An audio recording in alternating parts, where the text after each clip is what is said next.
Hello students, welcome to my channel. साधारणतंत्र दिवस उपलक्षे मु प्रस्तुत करने को जाऊँगी एक वक्तृता। एहीपरि नुआ नुआ वक्तृता पढ़िबा पई मोर चैनल टी को सब्सक्राइब कर दियंतु एवं ऑल नोटिफिकेशन बटन टी को दबाई दियंतु, जहा द्वारा कि मु जे नुआ नुआ वीडियो अपलोड करी तुम मैंने सांगे सांगे जानी परिबो।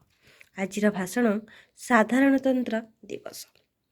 वरेण्य सभापति महोदय, सम्माननीय प्रधानाचार्य, मोर पूज्य गुरुजी और गुरुमा वृंद और उपस्थित सज्जन मंडली, आपण माने मोर भक्तिपूत प्रणामार्घ्य ग्रहण करिवे। एठारे उपस्थित मोर छोट और बड़ समस्त भाई और भौणी मानंकु आजिर एही पवित्र साधारणतंत्र दिवस उपलक्षे मु अनेक शुभेच्छा और अभिनंदन जनाउछि। मोर वक्तव्य आरंभ करने पूर्वर सर्वप्रथमे मोर एही सुजला सुफला शस्य श्यामला भारत मातार श्री चरण रे मोर भक्तिपूत प्रणामार्घ्य अर्पण करुछि। तापरे शत नमन जनाउछि सेही महान वीरंकु जे निज जीवन को उत्सर्ग करी स्वाधीन भारतर स्वप्न को सत करि परिथिले। पुनश्च कोटि नमन जनाउछि भारतर विजय गाथा गाई गाई समीरर ताले ताले फरफर होई उड़ुथिबा आमर ही जातीय ध्वज को।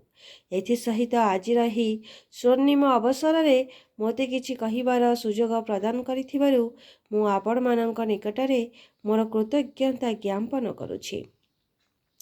आमे समस्ते जानू जे एही दिनटिकु समग्र देश रे खूब आडंबर सहकारे पालन करा जाए, कारण 1950 मसीहा ठीक आजिर एही दिन रे आम देश एक गणतांत्रिक राष्ट्र हेबार गौरव हासिल करिथिला। एणु एही गौरवमय मुहूर्तटिकु स्मरणीय करी रखिबाकू आजिर ए उत्सवर आयोजन करा जाई थाए। आपण माने जानिथिबे जदिओ 1947 मसीहा अगस्ट 15 तारिख दिन आम देश स्वाधीन होइथिला, तथापि देश पई शासन खसड़ा प्रस्तुत होई नथिला। एणु डॉक्टर बी.आर. आंबेडकर नेतृत्व रे एक कमिटी गठन करा जाई ता हस्तर ए देश पई संविधान प्रस्तुत करिवार दायित्व न्यस्त करागला। परिशेष एही कमिटी भारत को एक सार्वभौम समाजवादी धर्मनिरपेक्ष राष्ट्र रूपे गढ़ी तोलिबा निमते एक संविधान प्रस्तुत करथिले, जहाँकि 1949 मसीहा नवेम्बर 26 तारिख रे समग्र देश रे गृहीत हेला एवं 1950 मसीहा जानुआरी 26 तारिख दिन ठारू कार्यकारी हेला। सेही दिन ठारू जानुआरी मास 24 तारिख को आम देश रे साधारणतंत्र दिवस बा गणतंत्र दिवस रूपे धूमधाम रे पालन करा जाई थाए। भारत समग्र पृथ्वी रे सर्वबृहत गणतांत्रिक राष्ट्र होइथिबारु संविधान आम पई एक विशेष महत्व रखे। एणु ए दिगरे जनसचेतनता सृष्टि करिबा आज दिनर एक असल आभिमुख्य अटे। आमे समस्ते जानू आज दिनर मुख्य उत्सव पालित हुए आम राष्ट्रीय राजधानी दिल्ली ठारे, जो दिन समग्र दिल्ली नगरी सज्जित हुए एक नववधू बेशरे। प्रधानमंत्री देशर जातीय पताका उत्तोलन पर जातीय उद्देश्य प्रदान करती एक भावगर्भक अभिभाषण। देश विदेश छुटी आसती अगणित जनता एठारे महान उत्सवटी को मन भरी उपभोग करने को प्रत्येक भारतीय नागरिक हृदय बही जाए अनन्य देश प्रीतिर अबारित फल्गु। केवल दिल्ली नगरी नुहे, नगर ठू सहर जाए, सहर ठू पल्ली जाए सबुठी पालित हुए ए महोत्सव।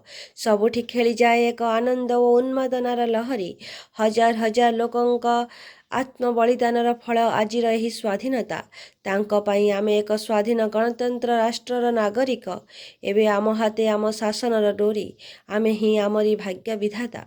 तथापि आमे ए देशर अगणित देशवासी जननायक स्वप्न को पूरा करिपारिनु। गांधीजी परिकल्पित रामराज्य आज भी दूर रे, आंभ ठारू बहु दूर रे। जो देश रे बास करती समग्र विश्वर 1/3 लोक, सही देशर 1/3 जनता आज भी दारिद्र्य निपीड़ित। आज भी निस्तार मिलनी दुर्नीति और कुसंस्कार भली राक्षस मानक कबलरू। आज भी एक उत्तम स्वास्थ्य सेवा और एक उन्नत शिक्षा व्यवस्था बहु लोकों निकटरे अपहंच। आज समय उपगत ए सब को समीक्षा करी देखिबार, कारण आमे स्वप्न देखिथिले एही देश पई केते दूर आमे सफल होइछे, आउ कोन बाकी अछि आगकू लक्ष्य हासिल न हेबा जाय विश्राम नाही। आज आम पई शपथ नेबार बेल। ବ୍ୟକ୍ତିଗତ ସ୍ୱାର୍ଥକୁ ଜଳାଞ୍ଜଳି ଦେବା ପାଇଁ ଶିକ୍ଷା କରିବାକୁ ହେବ। ଆଳସ୍ୟକୁ ପରିହାର କରି କର୍ମ ସମ୍ପାଦନାରେ ବ୍ରତୀ ହେବାକୁ ପଡ଼ିବ।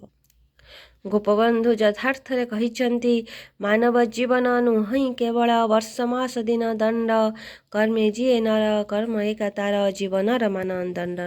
ଆସନ୍ତୁ ଆମେ ସମସ୍ତେ ଆଜିର ଏହି ଶୁଭ ମୁହୂର୍ତ୍ତରେ ଶପଥ ନେବା କି ଦେଶର ସାମୂହିକ ସ୍ୱାର୍ଥ ସମ୍ମୁଖରେ ବ୍ୟକ୍ତିଗତ ସ୍ୱାର୍ଥକୁ କେବେ ହେଲେ ପ୍ରଶ୍ରୟ ଦେବା ନାହିଁ। ବହୁ କଷ୍ଟଲବ୍ଧ ସ୍ୱାଧୀନତାର ସଦୁପଯୋଗ କରି ଦେଶକୁ ବିଶ୍ୱ ଦରବାରରେ ଏକ ଉଚ୍ଚ ଆସନରେ ପ୍ରତିଷ୍ଠିତ କରିବା ନିମନ୍ତେ ସଂକଳ୍ପବଦ୍ଧ ହେବା। ଏମିତି ଏକ ଆଶା ଓ ବିଶ୍ୱାସ ସହ ମୁଁ ମୋର ବାଣୀରେ ବିରାମ ଦେଉଛି। ଜୟ ହିନ୍ଦ, ଜୟ ଭାରତ।